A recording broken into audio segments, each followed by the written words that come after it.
शादी करे के दूर होलो मर्जी।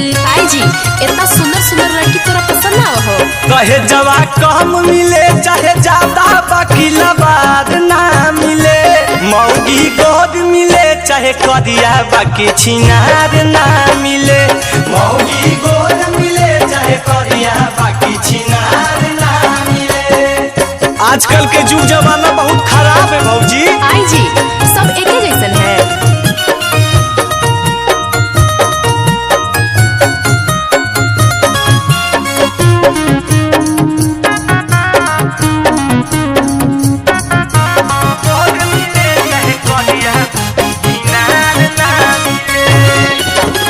भले हम अपने से बनाई के खाई, महगी 2 नंबर नहीं लाई हे, महगी 2 नंबर नहीं लाई हे।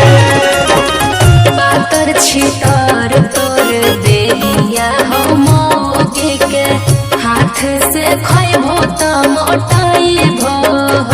भले हम साइकिल पर चढ़बै बाकी ठार ना मिले, मौगी गोद मिले चाहे करिया बाकी छिनार ना मिले, मौगी गोद मिले चाहे करिया बाकी छिनार ना मिले।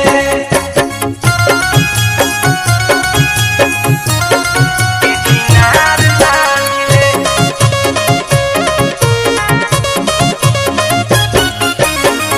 माथा पर ढोइबै भले ईटा बालू के टोकरी, छोकरी हम लैबै भौजी चुनी के, छोकरी हम लैबै भौजी चुनी के। ले लो दहेजवा में गाड़ी बंगला पैसा, सब दिन आराम करे हो घूमी के। भले चिंटू आया मित के सोना के हार ना मिले, मौगी गोद मिले चाहे करिया बाकी छिनार ना मिले, मौगी गोद मिले चाहे करिया बाकी छिनार ना मिले। ए देवर जी हमरा बहनिए से करला, सुंदर भी मिलतो और दहेजो भी मिल जैतो। ए भौजी उ तो और 3 4 5 गो रख ले अखुन।